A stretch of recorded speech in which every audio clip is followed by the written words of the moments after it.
Hey guys, this is Mayaa. Welcome to another episode of Moments with Mayaa. I don't know if I should call this Moments with Mayaa, but this is definitely a one-off video. From the title, you already know what the video is about. And unless you're living under a rock, you have definitely heard this name mentioned or on your screen a couple of times, somewhere this week or last week. If this is your first time on the channel, welcome, my love. And if you're a returning subscriber, welcome back, my adoyeru.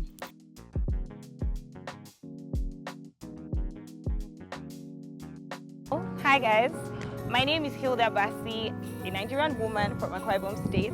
The first thing that comes to my head when I think of Hilda Baci is stop the excuses.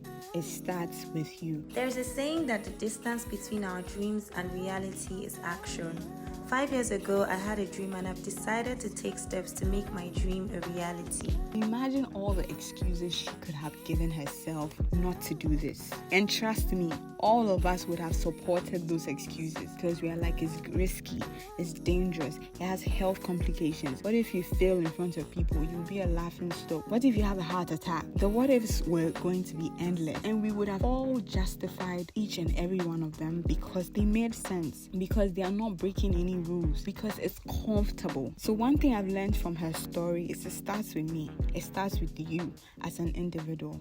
Whatever you focus your mind on, you need to know that if you're always going to give excuses, the Bible describes you as a lazy man from Proverbs 22 verse 13. You're always going to find excuses. If excuses is what you're going to lean on, you're always going to find some.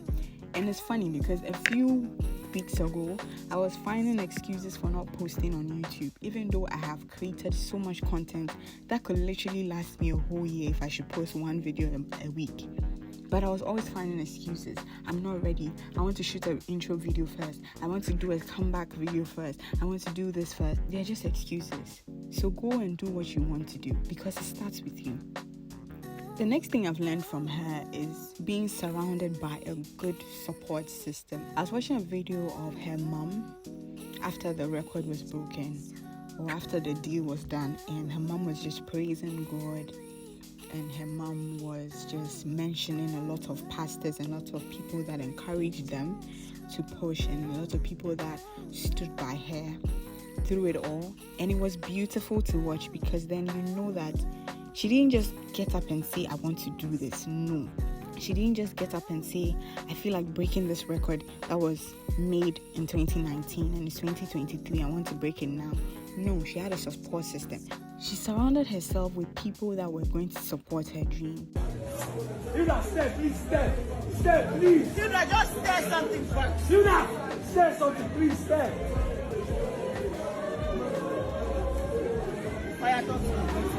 Sunday, remind her. Sunday, I'll do your work, do your work, do your work, do your work.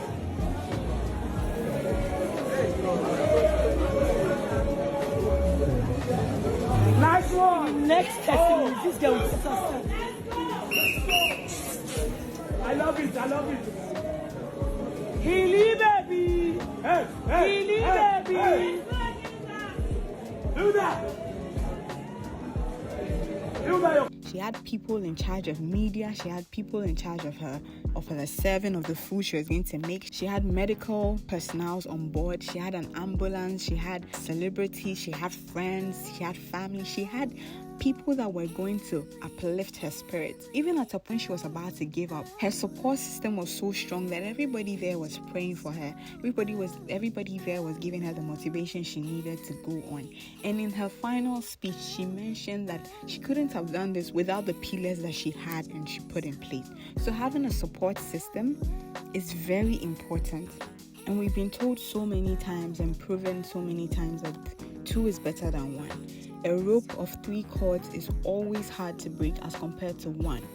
So the next time you are embarking on your next journey, on your next course, on the next thing you focus on, think of the people you have around you. Are they going to be the support system? Are they going to be the people that when you are about to give up, they will push you and call you to accountability? They will make you accountable to your word and your plan and make sure that you finish hard because your victory is their victory. The next thing I learned from Hilda was, you have to pray. Pray like when the Bible says pray without ceasing, it is as true to its word.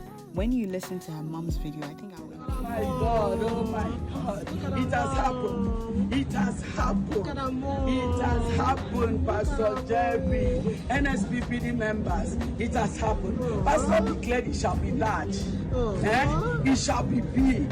He shall earn in praise. He has done it. He said the kings have agreed for you to be their king, and the spotlight is on you. Video, I think I will insert it, or if you have already watched it, because I've already inserted it, you would hear that she fasted for this journey. There was a time when she was about to give up. They were praying for God to give her strength.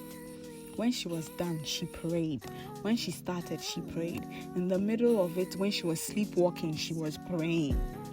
Pray, because the devil hasn't stopped chasing you, because God's eyes on you. So don't stop praying. Don't stop communicating with God. Don't stop having that close connection with God, because the devil hasn't stopped. So why are you stopping? Another thing I learned from her was you have to prepare well. In as much as she prayed, she had a good support system, she decided to embark on this journey. She prepared well. She had a 24-hour test run. She was at the gym. Even at some point, she had to change the initial date of the program from April 28th to May 11th. And it would also be streaming live on all social media platforms: YouTube, Instagram, Facebook, and TikTok. Because she had to prepare properly. Prepare.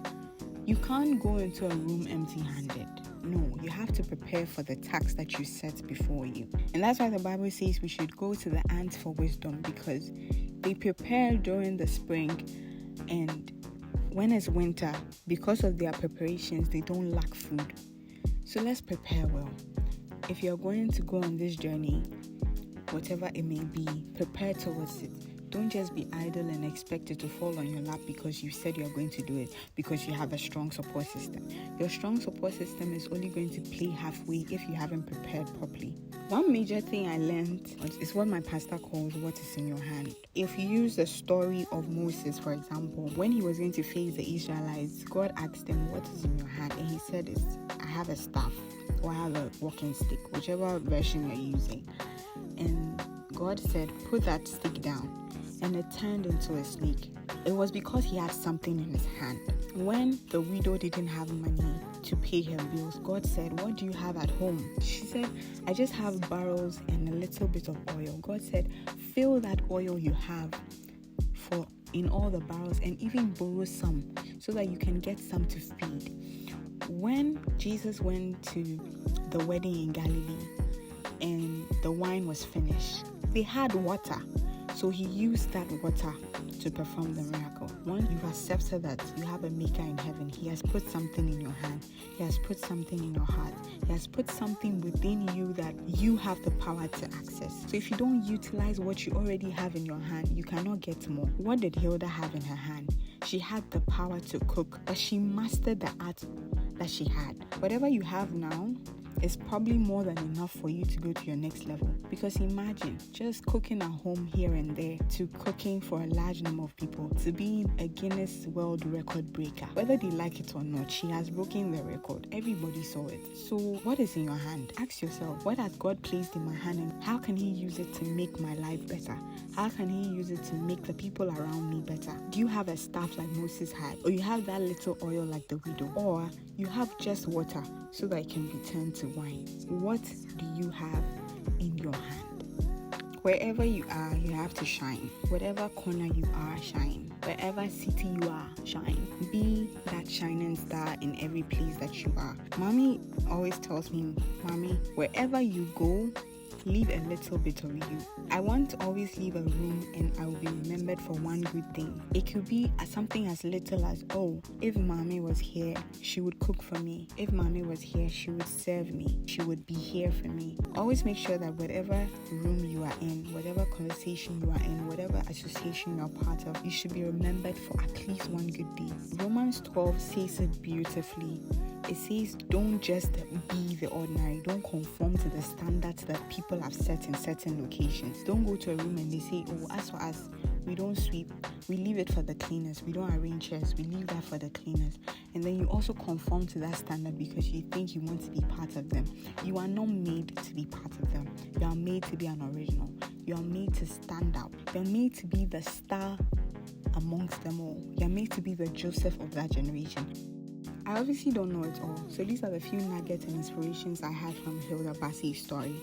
If there's anything else you learned from her story, please share it in the comment section. I really enjoyed this, and I am looking forward to meeting more Guinness record breakers. And hold on, because I'm about to break a few myself. See you in the comment section, and don't be a stranger.